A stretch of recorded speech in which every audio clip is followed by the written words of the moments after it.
My 14-year-old son possesses unusual bragging rights. He's the only kid among his fellow students with a grandfather who was a World War II veteran. Dad, gone 15 years now, served in Patton's army as a 50 cal gunner on a half-track. He fought in the Battle of the Bulge and a few other events on the way into Germany.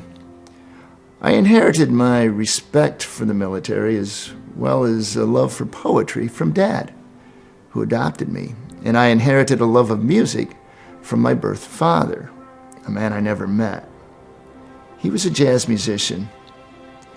Those interests come together beautifully in a song you've likely never heard of. It's called Piper to the End by Mark Knopfler. He wrote it to honor his uncle, a man he had never met, World War II veteran Freddie Laidler.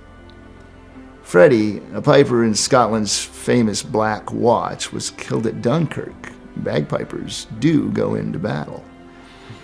The song is elegant, achingly poignant. Amid the cruel irony of war, a gorgeous day to die for becomes a day to die on. At the conclusion of that beautiful, deadly day, the bagpipes and drums lie quiet along with the slain.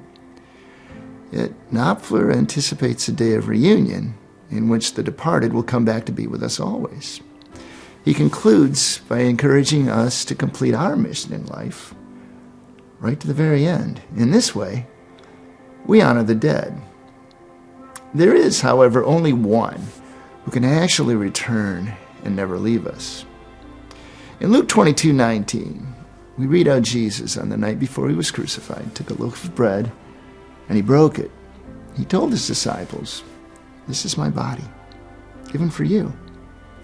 Jesus was creating a vivid memorial for his followers to use. In a sense, every time we celebrate the Lord's Supper, communion, we are observing Memorial Day. And while in that hushed moment we're recalling Jesus' death, ultimately, we're celebrating his life. He promises to return for us.